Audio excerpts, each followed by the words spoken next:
Bonjour, je suis Patricia Lamar, je suis coordonnatrice provinciale de la ressource et bienvenue à le balado de la ressource, à la loupe, les ressources professionnelles francophones en Ontario. La ressource est une initiative provinciale qui vise à améliorer l'accès aux services cliniques spécialisés francophones en Ontario. La ressource épaule les professionnels et les agences qui offrent des services à des adultes francophones ayant déficience intellectuelle et des besoins cumulés de santé mentale ou présentant des comportements ayant des défis. Une des initiatives de la ressource est donc de partager des ressources en français. Nous avons un site web dans lequel on peut retrouver des articles, des mémoires et des ressources sur le sujet de la déficience intellectuelle et des sujets connexes, tels que la sexualité, la trisomie 21, la santé mentale, etc. Nous animons également des groupes de discussion virtuels avec des participants travaillant dans le secteur de la déficience intellectuelle à travers l'Ontario sur des sujets variés tels que les défis en matière de logement, le mapping communautaire et même, dans le temps, la COVID-19. Alors, nous commençons un nouveau moyen de partage de ressources, soit le balado-diffusion. Pour notre sujet aujourd'hui, nous allons nous pencher sur l'employabilité et la déficience intellectuelle, à savoir l'importance de l'employabilité dans la vie de personnes qui ont des déficiences intellectuelles, les défis et les soutiens qu'on peut apporter pour que les personnes vivent des succès dans leur emploi. Pour nous aider à mieux comprendre ce enjeu ou ce sujet, nous avons invité Brahim Aman de l'Association pour l'intégration sociale d'Ottawa, donc un organisme qui est voué à offrir des services en français aux personnes ayant déficience intellectuelle, favorisant ainsi leur épanouissement et leur inclusion au sein de la communauté. Tout d'abord, un peu sur Brahim. Brahim Aman est superviseur du service de soutien à l'emploi de l'Association pour l'intégration sociale d'Ottawa depuis plus de 3 ans et il a également été conseiller en emploi et a contribué à créer des programmes en employabilité. Brahim, bienvenue à notre série de balados avec la ressource. Merci Patricia, merci à toi et à la ressource pour cette invitation. C'est toujours un plaisir de collaborer avec vous. Merci, j'ai bien hâte pour notre conversation. Carrément. Mais avant tout, est-ce que tu peux nous présenter et nous parler un peu de ton parcours professionnel? Bon, tu as déjà dit l'essentiel, donc je reprends un petit peu. Donc, Brahim Aman, je suis superviseur du service de soutien à l'emploi à l'Association pour l'intégration sociale d'Ottawa, plus communément connue comme AISO. Depuis, comme tu as dit, depuis 2022, donc un peu plus de 3 ans maintenant. Avant de rejoindre l'AISO, j'avais travaillé à l'étranger comme conseiller en emploi pendant plus de 10 ans, dont 5 comme ce qu'on appelait là-bas comme conseiller régional. Donc, je prenais part à la supervision de 7 agences d'emploi locales sur terrain et je prenais part à la mise en place de programmes d'employabilité sectoriels visant certains secteurs ou certains segments de la population, dont les personnes vivant avec un handicap en général ou avec une déficience intellectuelle en particulier. C'est comme ça que j'ai atterri à l'AISO. Excellent. Donc, pourquoi est-ce que c'est important justement de parler d'emploi et pour nous, pour notre population, la déficience intellectuelle? Généralement, quand on parle d'emploi, on le voit juste comme un moyen comme un objectif social ou un moyen pour avoir une vie plus dans la dignité. C'est pas comme une finalité en soi, parce qu'on a d'autres moyens pour avoir des ressources, si on veut dire, qu'un emploi traditionnel. Mais quand il s'agit de personnes vivant avec une déficience intellectuelle, l'emploi prend une plus grande part dans leur vie. On parle plus là d'aspects d'inclusion et d'égalité des chances. En ayant un emploi, ces personnes se sentent valorisées et occupent leur place dans la société comme des citoyens à part entière. Et plus on en parle, plus on sensibilise plus de gens à ce sujet, incluant les politiciens et les preneurs de décision pour améliorer leur place dans la société. Alors, tu parles que l'emploi, c'est un facteur qui touche des aspects de vie ou de la vie d'une personne qui est important justement pour la vie de la personne. Est-ce que tu peux élaborer un petit peu plus sur ça? Par exemple, pourquoi est-ce que l'emploi, ça aide à l'inclusion des personnes? Ça touche plus à ce qu'on appelle comme la valorisation des rôles sociaux, la VRS plus communément. Donc, si cette personne a besoin de visibilité et d'occuper des rôles que pour nous, des personnes, disons, qui n'ont pas de défis, vivent normalement. Donc, on n'y pense même pas. On peut être parent, on peut être frère, on peut être sœur, on peut être étudiant, on peut être un employé ou un boss. Mais pour les personnes avec une déficience intellectuelle, tous ces aspects-là, présente des défis ou pourraient même pas être atteints par eux, alors que pour nous, c'est des choses basiques de la vie. Et l'emploi est l'un de ces points essentiels. Une personne qui a un emploi, qui a une routine, qui se réveille le matin, qui sort, qui prend le transport en commun, qui va à son poste d'emploi, qui rencontre des collègues, qui prend part à des réunions, qui rencontre des clients, qui fait des choses, qui reçoit un salaire, qui dépense son salaire comme elle veut pour répondre à ses propres besoins. Tout ça, ça la valorise. C'est ça vraiment le point, c'est que on pense pas à ces petites choses qui peuvent faire la différence dans la vie d'une personne parce que pour nous, c'est des acquis. Oui. Mais pour certaines personnes, non. Ça demande beaucoup d'efforts, beaucoup de soutien. Et l'emploi est vraiment, comme je viens de l'énoncer, c'est l'un des moyens qui les rend les plus visibles et les plus valorisés en société parce qu'il touche à plusieurs aspects, l'aspect financier, l'aspect économique, l'aspect social. Donc, avoir un emploi, avoir cette routine quotidienne d'emploi est vraiment très valorisant pour les personnes avec une déficience intellectuelle. Là, tu mentionnes aussi c'est la visibilité dans la communauté. Donc, c'est important aussi. Donc, c'est de voir ces personnes-là dans la communauté avec ces rôles valorisés. C'est quoi, donc, puis je me demande aussi, donc, c'est quoi la différence entre avoir un emploi puis faire du bénévolat? Les deux répondent à certains besoins, aux mêmes besoins. Par exemple, comme on a dit, avoir une routine quotidienne constante, avoir un contact avec des collègues ou des clients, prendre un transport en commun, donc ce qui permet de garder des acquis. Mais ce que l'emploi apporte en plus, c'est déjà l'aspect financier, parce que on a un salaire, on a un budget à gérer, on a des responsabilités, on a des devoirs, des droits aussi que l'on n'a pas quand on fait juste du bénévolat. D'où l'intérêt de chercher toujours plus, passer par le bénévolat bien sûr pour avoir une première expérience, c'est toujours une bonne chose, toujours le bienvenu. Développer des compétences. Voilà, développer des compétences sociales et techniques. Mais l'emploi, ça restera toujours une finalité en soi pour exactement ça, le côté financier, mais aussi le côté responsabilité. Une personne qui sait que peut-être que pour un bénévolat, aujourd'hui, je me sens pas bien, c'est correct, j'y vais pas. Mais pour un emploi, non, t'as pas le choix. Oui. Entre parenthèses, où t'as des règles à respecter, t'as des limites à en tenir compte. Donc, ça restera toujours un meilleur moyen pour une meilleure intégration et une meilleure place dans la société qu'un simple bénévolat.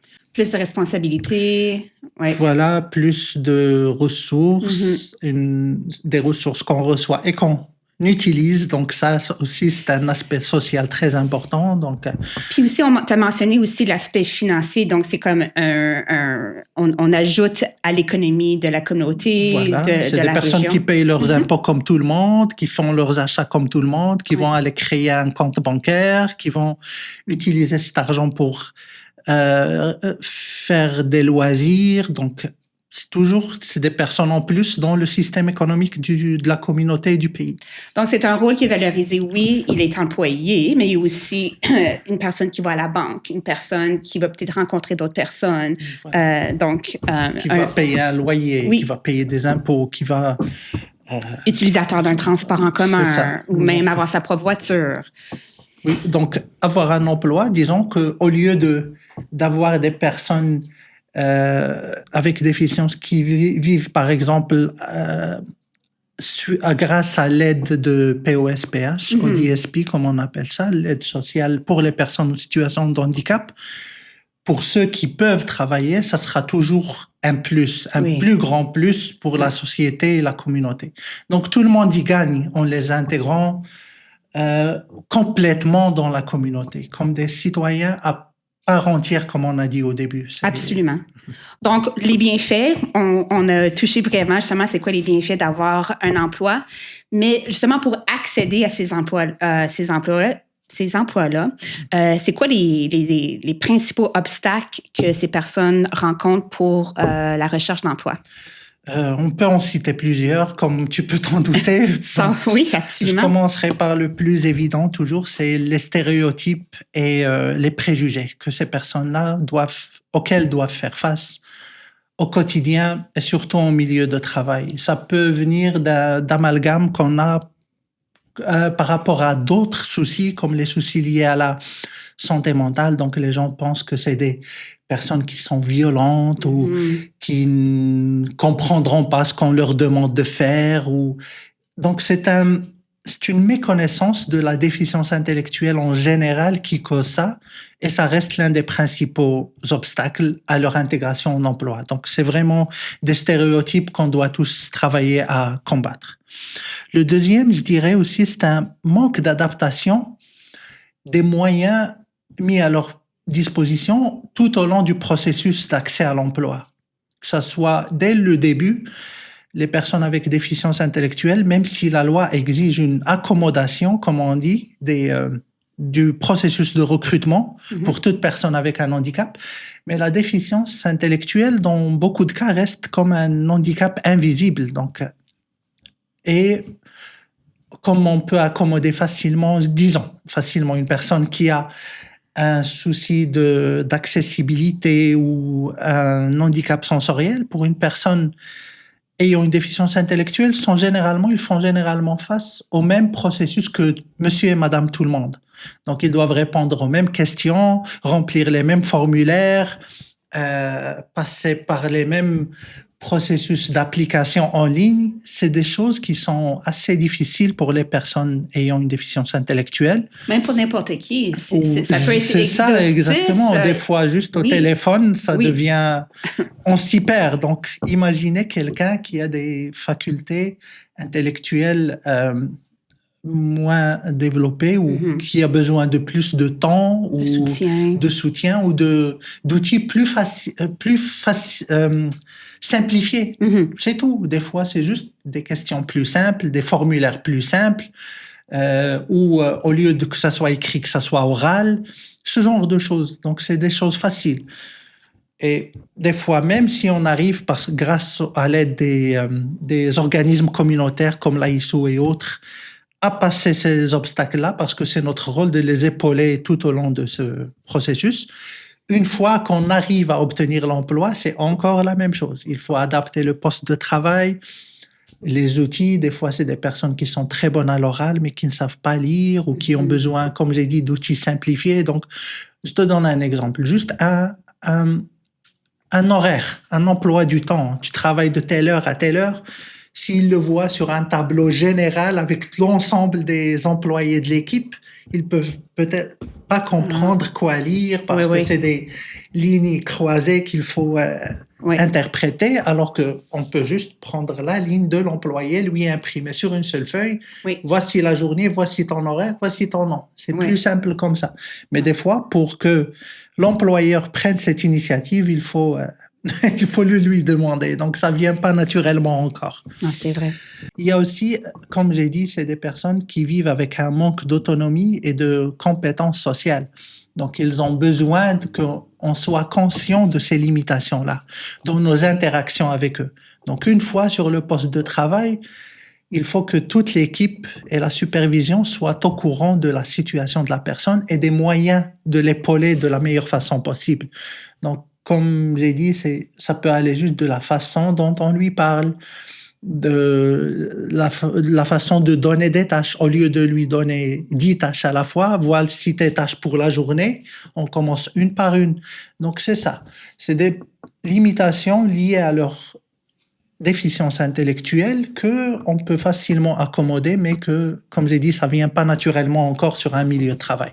Et c'est là notre rôle et le rôle des organismes communautaires qui offrent du soutien à l'emploi, c'est de toujours rester présent tout au long du processus, du début jusqu'à la fin, et de rappeler à chaque fois et que voilà comment on doit lui parler, voilà comment on doit lui présenter les tâches de la journée, voilà comment on doit lui présenter son horaire. S'il y a un souci, voilà comment on l'introduit, on passe par nous, quelque chose.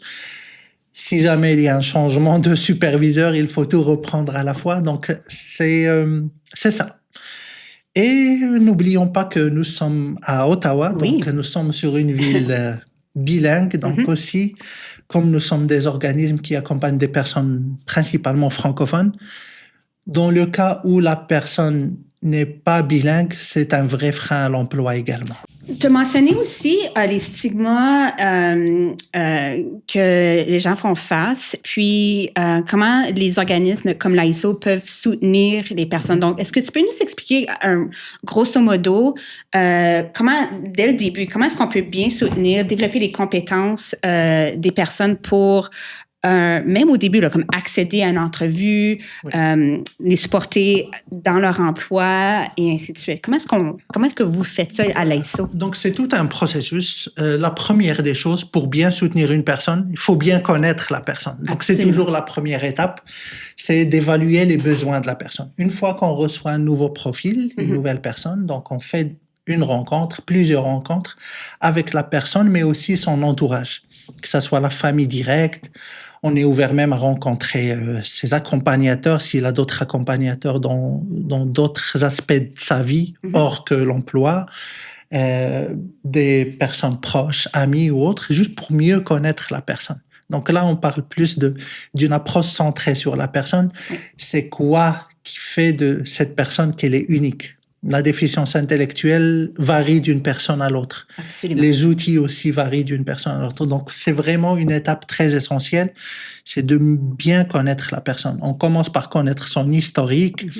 C'est quoi ce qu'elle aimerait faire comme emploi? C'est quoi ce qu'elle n'aimerait pas faire comme emploi? Ça, c'est très important aussi. C'est quoi le meilleur moyen pour l'accompagner? Genre, est-ce que la personne est à l'aise avec l'écrit? Est-ce qu'on peut communiquer avec elle juste par courriel ou par texto? Ou non, il faut passer par téléphone, il faut que ça soit oral. Ou qu'elle ne répond pas à son téléphone, donc il faut toujours passer par un parent, par un accompagnateur. Ces petits détails-là peuvent faire la différence. Puis, on met en place, la deuxième étape, c'est la préparation à l'emploi. Là où on a des personnes qui ont déjà fini leur secondaire ou même fait des études collégiales dans des programmes spécialisés, par exemple, mais des fois, non. Donc, on doit commencer par déjà récupérer tout l'historique, rédiger un bon CV, essayer de ressortir les qualités de la personne, comme sur tout CV. Donc, on doit creuser un petit peu, voir si elle a déjà des expériences d'emploi, de bénévolat. Comme tu as dit tout à l'heure, c'est là le rôle du bénévolat où ça devient très important. Ou des coops, si elle a fait des études. On essaie de ressortir les tâches, puis de voir ce qu'elle a aimé, ce qu'elle n'a pas aimé. On organise des ateliers en interne, comme par exemple des ateliers d'artisanat. On fabrique des petites choses ou des décorations de Noël ou des porte-clés ou autres. Tout ça, ça nous permet de voir la personne en action. Comment elle réagit en groupe, comment elle réagit quand on lui donne des consignes. Est-ce qu'il faut aller consigne par consigne ou on peut juste donner un exemple et la personne peut se débrouiller tout seul? Comme j'ai dit, les capacités varient d'une personne à l'autre. C'est quoi son niveau de concentration? Des fois, on a des personnes qui peuvent rester actives 4 heures, toute une demi-journée ou toute la journée, mais d'autres, qu'après 2 heures, on voit qu'on commence un petit peu à les perdre. Donc, le niveau de concentration. Donc, ça aussi, ça nous donne une idée sur l'emploi. Est-ce que c'est une personne qui est prête à occuper un poste à temps plein, où il faut vraiment se concentrer sur du temps partiel, avec des petits quarts de travail par jour? Comment la personne se débrouille aussi avec les transports en commun? Est-ce qu'on doit apprendre les moyens ou lui apprendre, par exemple, à aller de la place A à la place B où elle peut se débrouiller toute seule? C'est vraiment au cas par cas, cette phase-là, c'est centré sur la personne. Voilà. Et ça nous aide beaucoup parce que pour nous, après, pour L'étape suivante, c'est l'accompagner à la recherche d'emploi. Oui. Pour mieux la présenter aux employeurs, il faut que nous la connaissions bien au début aussi. Pour bien la promouvoir, pour bien l'épauler. C'est ça, il faut bien connaître sa personne pour mieux l'épauler et mieux la présenter aux employeurs. Donc ça c'est l'étape d'après. Une fois qu'on a les outils nécessaires, au moins le CV, la personne peut se déplacer, peut venir nous voir plus souvent. On commence à faire notre recherche d'emploi. On a plus vraiment ce niveau-là, plus de réussite avec les petites entreprises, les petits commerces, qu'avec les grandes entreprises. Si, on en a aussi, mais avec les grandes entreprises, par exemple, maintenant, il faut toujours passer par Internet, postuler en ligne. Nous, on adopte encore les deux. On postule en ligne pour les grandes entreprises, les grandes compagnies, comme dans la grande distribution, les grands magasins, les chaînes de restaurants ou autres, mais on continue à aller faire du porte-à-porte. Ça marche encore. Aller voir un petit restaurant, un petit magasin, présenter la personne. C'est plus intime. Voilà, puis on commence par viser ce qui est aux alentours du lieu de vie de la personne. C'est toujours plus simple, parce que son milieu de vie, elle le connaît bien. On sait qu'elle est plus à l'aise là-dessus. Même en temps d'hiver, il n'y aura pas de grandes distances à parcourir, par exemple, et tout. Donc, il faut tout prendre en considération. Donc, on fait les deux. Soit on postule en ligne, soit on postule en personne, mais on le fait toujours avec la personne. Il y a, comme j'ai dit, certains qui peuvent le faire tout seul. Donc, on fait juste aller coacher en ligne. As-tu fait ça? As-tu rempli ceci? Par téléphone, par exemple, mais ils peuvent faire le reste. Mais pour d'autres, il faut qu'on le fasse à leur place, mais on le fait avec eux. Il faut qu'ils soient présents. Absolument. On écrit quoi ici? Parce qu'il faut les impliquer dans tout le processus. C'est ça notre but aussi. C'est pas de le faire à leur place, mais de les outiller pour qu'ils le fassent eux-mêmes le plus souvent possible. Donc, on commence à faire notre recherche. Si jamais ça aboutit, on décroche une entrevue ou autre, on accompagne la personne tout au long du processus. C'est nous l'accommodation dont parle la loi au niveau de l'entrevue.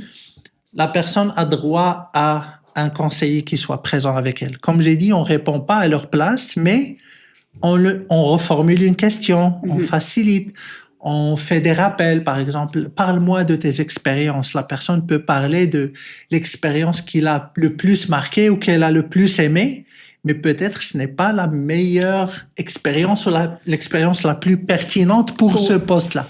Donc là, le rôle du conseiller, parle aussi de ton expérience avec telle entreprise. Et on laisse la personne répondre. Donc on est là juste pour épauler la personne, puis aussi lui expliquer quand l'employeur commence à parler des conditions du travail, voilà ce que tu as comme rémunération, les horaires, tout ça, ça peut être un peu trop d'informations en un coup pour les personnes. Donc, c'est notre rôle aussi de voilà ce qu'il te parle. C'est un travail de nuit, de telle heure à telle heure. Est-ce que tu sais que tu ne peux pas, tu dépends du transport en commun, donc tu habites loin, peut-être que ce n'est pas il faut conduire ce raisonnement avec la personne. Si jamais ça se passe bien, qu'on obtient un emploi, là, c'est l'étape suivante, c'est l'intégration en emploi. Donc là aussi, ça dépend de l'employeur, mais généralement, si c'est possible, on est présent sur le lieu du travail avec la personne durant les premières journées d'emploi pour lui montrer où aller, comment commencer sa journée, ou s'il doit puncher, où est-ce qu'il doit puncher, comment se trouve où le vestiaire, où est-ce qu'il doit se préparer, comment commencer sa journée, c'est quoi les tâches qu'ils ont à faire. Là, peut-être aussi qu'il y a un apprentissage à faire, c'est des tâches que la personne n'a jamais fait ou que ça fait longtemps qu'elle a exercé ou avec des nouveaux outils. Donc, on l'accompagne dans son apprentissage. S'il y a des outils à développer aussi, c'est notre rôle également. S'il faut faire par exemple, des listes de tâches imagées ou avec des phrases plus simples, on le fait, on le donne à la personne. Mais en plus de coacher la personne, on coach aussi ses collègues et ses superviseurs. Oui.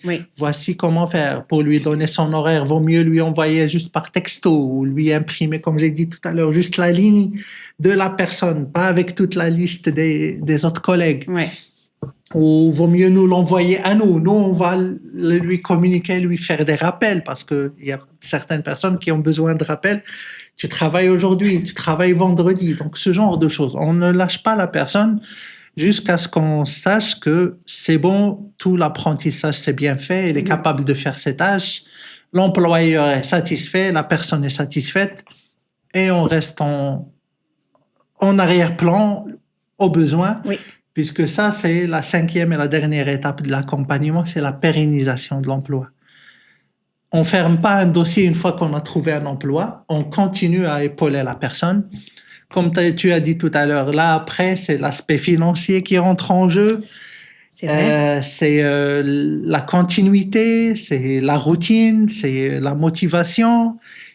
On continue à travailler tous ces aspects-là. S'il y a des formations périodiques à faire, s'il y a quelque chose à négocier avec l'employeur, s'il y a des nouvelles tâches qui entrent en jeu, et des fois, juste un petit changement sur l'environnement du travail peut tout remettre en question. Oh, c'est vrai, ça, oui. Oui, un changement de superviseur, un collègue qui part, un décès, un changement du local, tout ça, c'est des très, très, très gros enjeux, même pour toute personne. Absolument, donc, on peut imaginer que pour les personnes vivant avec une déficience intellectuelle, ça représente de plus gros défis. Oui. Et c'est là notre rôle. Donc, même après l'obtention de l'emploi, on est là pour le pérenniser. Oui. On crée une bonne relation avec l'employeur, avec le superviseur. Si c'est toujours la même personne, c'est encore mieux, puisque la relation se développe avec le temps. Et puis, on est là en backup si jamais le pire arrive. Donc, suite à une perte d'emploi ou un changement d'emploi ou des changements dans les conditions de vie de la personne. Donc, elle doit changer, par exemple, de travail. Donc, tout le processus qu'il y a à faire avec l'employeur, avec les organismes gouvernementaux, par exemple l'assurance emploi ou ODSP ou autre.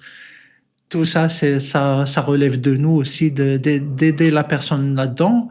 Et puis, on reprend le processus à zéro. Ça, c'est le plus dur dans notre emploi. Oui, hein? C'est que si ça ne marche pas, il faut tout reprendre à zéro. Mais on le fait avec plaisir, ça reste notre rôle et on est là pour ça. Oui, donc les personnes sont bien soutenues, épaulées à travers tout un processus. Ce processus-là. Mais justement, du côté de l'employeur, est-ce qu'il y a une certaine ouverture à embaucher des personnes qui ont une déficience intellectuelle? Très bonne question. Oui. Je dirais que ça change, ça dépend vraiment. Je dirais, d'après mon expérience, la situation économique, à un moment donné, peut vraiment influencer l'ouverture des employeurs à ça. D'un point, il faut aussi se mettre à la place d'un employeur qui gère une entreprise, qui a des salaires à payer, des charges et tout. Donc, la rentabilité restera toujours ça. C'est ça le but de toute entreprise, de tout commerce. À part les organismes à but non lucratif. Oui, voilà. C'est ça. Oui. Sinon, ça restera... Le but, c'est Donc, voilà, la situation économique joue vraiment beaucoup dans l'ouverture des employeurs à recruter des personnes vivant avec une déficience intellectuelle ou tout autre handicap. Comme par exemple la situation que nous vivons actuellement, qui est caractérisée par une plus grande difficulté, une crise, une récession, voilà, il y a beaucoup de changements qui arrivent. Donc, d'un point de vue d'un employeur, les choses changent. De un, les entrepreneurs et les entreprises en général ont moins tendance à investir et à s'agrandir durant les temps de doute. Donc, c'est risqué, c'est plus de risques, ce n'est pas sûr. Donc, on reste sur nos gardes. Et qui dit moins d'investissement, moins d'ouverture, donc moins de recrutement. Moins de recrutement sur le marché de l'emploi, donc ça s'appelle marché de l'emploi. Donc, comme tout autre marché, il y a l'offre et la demande. Et quand la demande excède l'offre, donc comme là, il y a plus de demandeurs d'emploi pour moins d'offres d'emploi, moins d'opportunités, on a plus de concurrence. Donc, beaucoup plus de candidats qualifiés qui cherchent tous ou qui sont tous en concurrence pour les mêmes opportunités. Et ça, c'est vraiment pas toujours avantageux pour nos personnes, pour les personnes vivant avec une déficience intellectuelle. Donc, ils se retrouvent face à monsieur et madame tout le monde pour les mêmes opportunités. Oui. Les employeurs deviennent plus exigeants. On trouve plus de, si je peux dire comme ça, des petits postes. Maintenant, oui. Même, il n'y a plus de postes juste de rayonnage. Tu dois faire le rayonnage, mais aussi faire l'inventaire des stocks, faire les commandes, suivre les livraisons et faire la caisse. Okay. Ça, c'est pour les personnes avec une déficience intellectuelle, ça peut être très... présenter beaucoup de défis. Oui. Donc, c'est ça. Donc, pour un employeur, au lieu de payer un salaire minimum qui augmente à chaque fois ou plus pour une personne qui fera qu'une seule tâche ou 2 tâches, il préfère prendre quelqu'un d'autre qui va faire beaucoup plus pour le même salaire. Et ça se comprend, mais c'est ça. Mais en temps de, je dirais qu'on espère bientôt, en temps de prospérité économique, les opportunités se multiplient et l'ouverture aussi. Donc, on garde espoir. Mais tu parlais aussi au début que des fois, c'est plus facile de rentrer dans une petite entreprise versus comme une plus grande entreprise. Est-ce que vous avez des relations à l'AISO avec des employeurs qui fonctionnent bien? Oui, on en a créé avec le temps, que ce soit, comme j'ai dit, les deux, vraiment, il ne faut pas se concentrer sur l'un ou oublier l'autre. Oui. Il y a des avantages et des inconvénients avec chacun. Comme une grande entreprise, peut-être qu'ils ont une politique de diversité, d'équité, d'inclusion, donc ils sont ouverts à recruter des personnes vivant avec un handicap en général. Donc, ça nous fait une ouverture parce qu'ils ont ça comme politique. Avec une petite entreprise, plus familiale, peut-être que l'employeur ou le propriétaire est déjà sensibilisé à la déficience intellectuelle. Il a eu un cousin ou un frère ou une sœur ou un ami ou le frère d'un ami. C'est ce qu'on nous dit, c'est ce qu'on nous partage généralement. C'est des personnes qui ont déjà eu contact avec des personnes vivant avec une déficience intellectuelle, donc ils connaissent ce que c'est, ils sont ouverts à ça, ou ils sont juste plus ouverts sur leur communauté, leurs horaires de travail, leur méthodologie de travail est plus flexible puisque c'est une entreprise à plus petite échelle, ils peuvent mieux accommoder.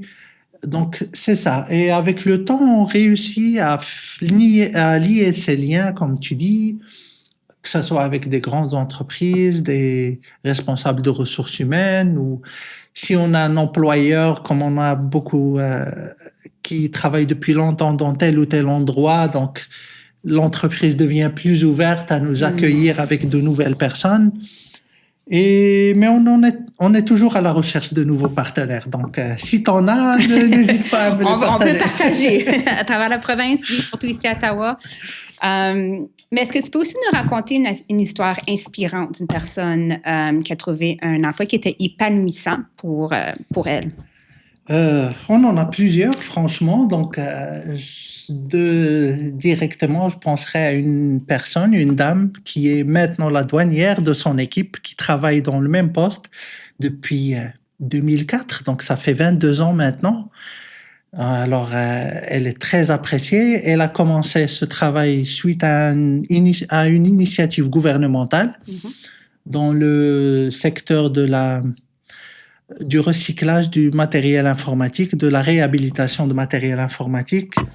Et elle occupe ce poste-là depuis 22 ans. C'est la plus ancienne de son équipe et elle compte y rester jusqu'à sa retraite.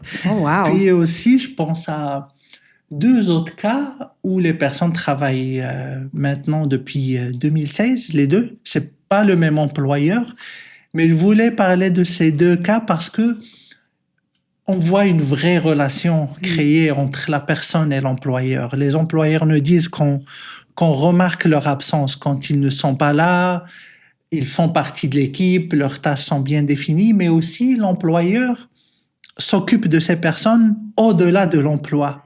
Donc, si jamais il remarque des soucis liés à d'autres aspects qui ne touchent pas à l'emploi, par exemple, une personne qui vit un abus financier externe, par exemple, ou qui a un changement au niveau de sa santé ou quelque chose, il nous contacte. Ah, on a remarqué que tel, il se porte pas bien actuellement, on a remarqué ceci, on a remarqué cela, ça lui ressemble pas.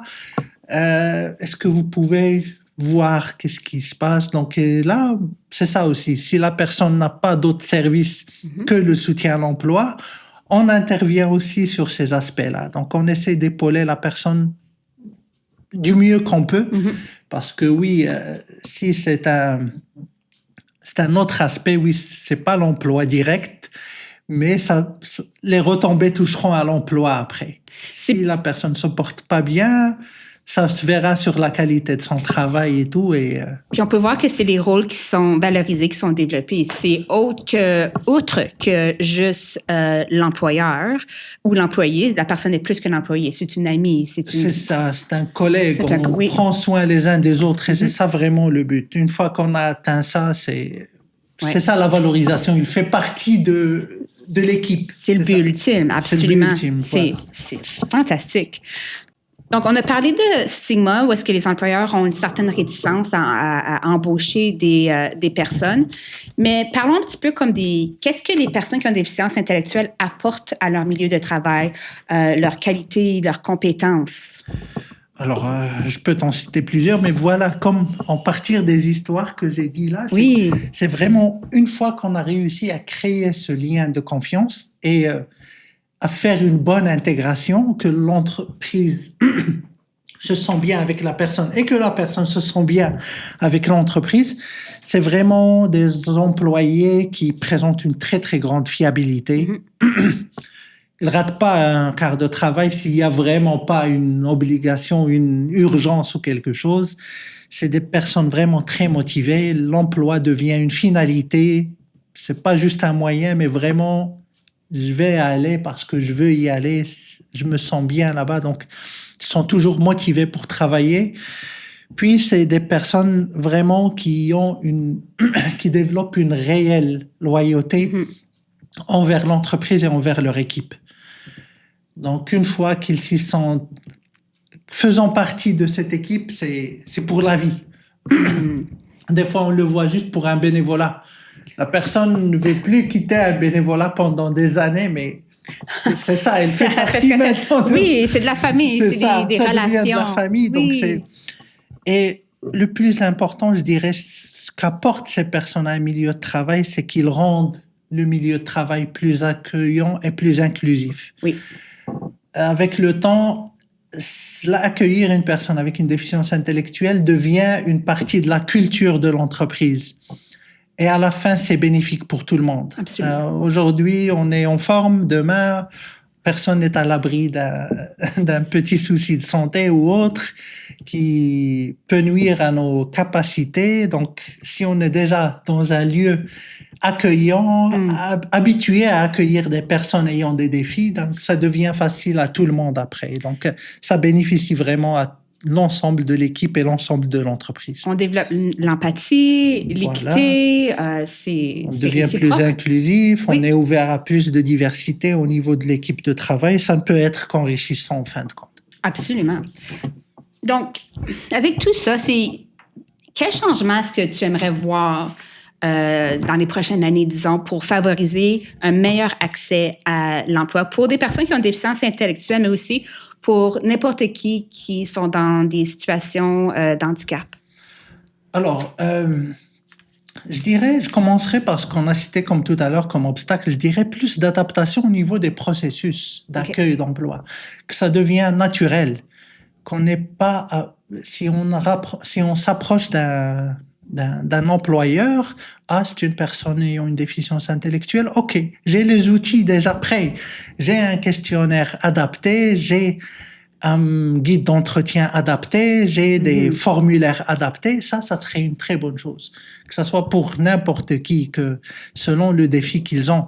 Pour l'instant, comme j'ai dit, on doit faire face au même processus comme monsieur et madame tout le monde, ce qui est peut être handicapant, pour dire ça comme ça, pour toute personne.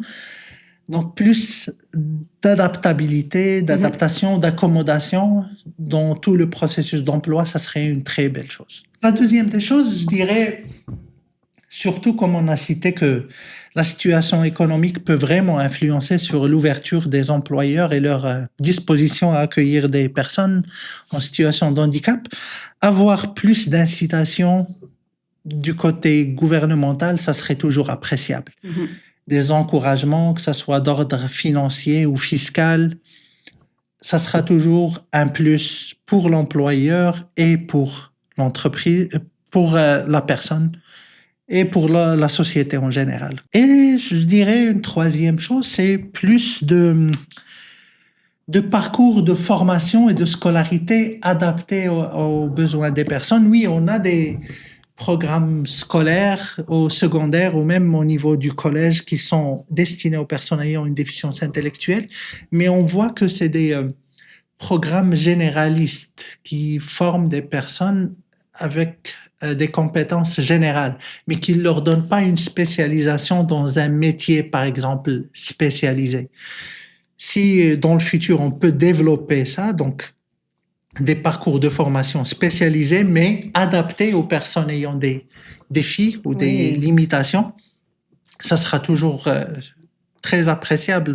Voilà, je vous présente X personnes qui est formé pour être cuisinier, qui est formé pour être charpentier, qui est formé pour être assistant réceptionniste, qui est formé pour être jardinier. Donc, un métier bien donné, bien formé, comme on a dit tout à l'heure, la routine et la continuité sont très importantes pour les personnes ayant une déficience intellectuelle.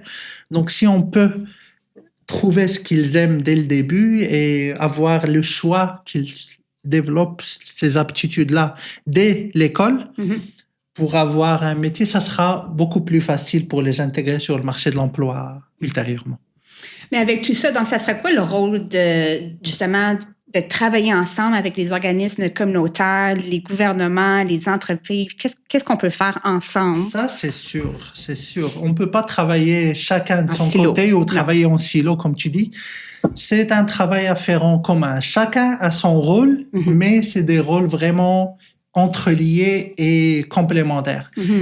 Comme j'ai dit, le rôle du gouvernement et des gouvernements en général, quel que soit leur niveau, c'est de mettre en place le système législatif et la base législative et légale pour accueillir ces personnes, pour encourager. C'est le cadre. Voilà, c'est le cadre légal. Il faut que ça soit comme...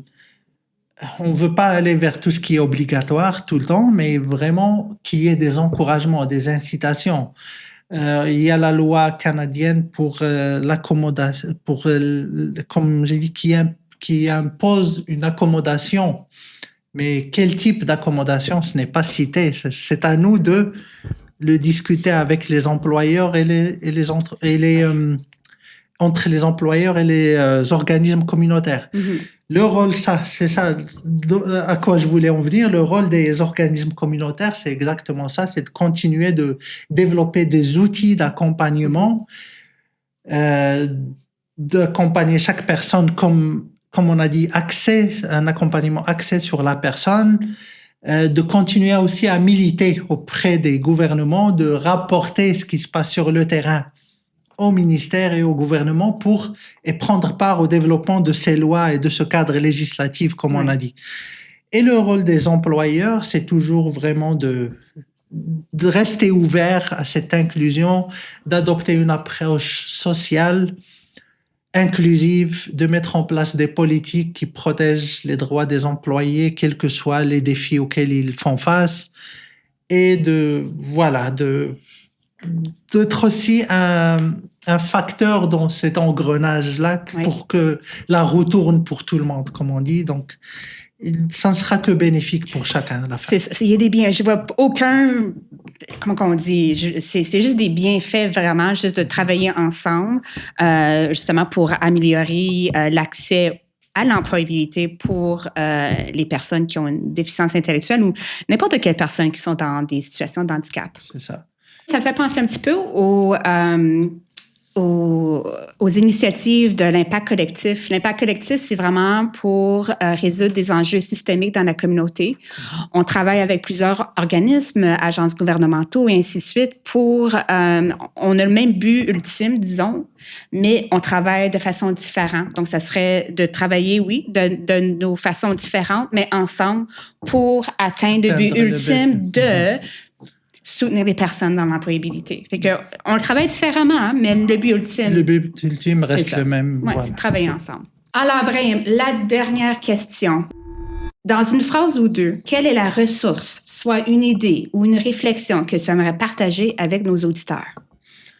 Alors, pour moi, je dirais vraiment l'idée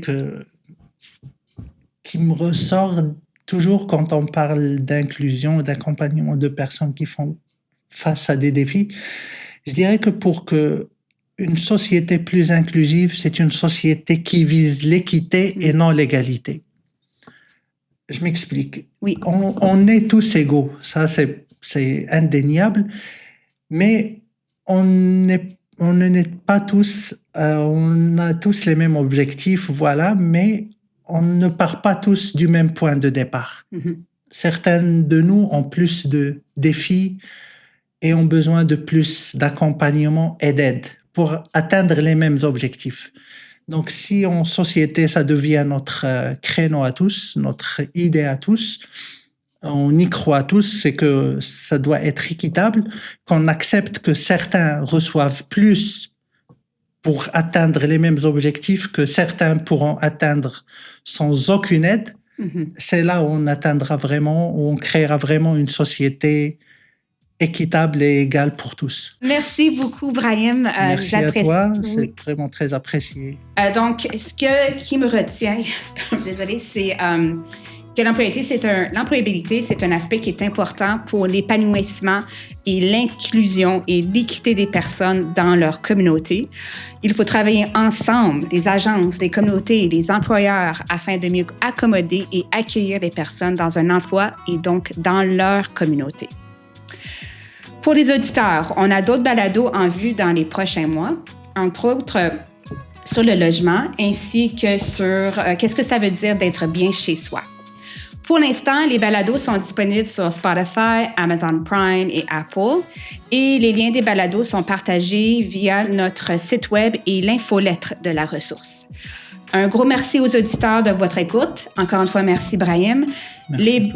Les balados de la ressource, c'est de faire briller les ressources professionnelles en Ontario français. Merci et à bientôt.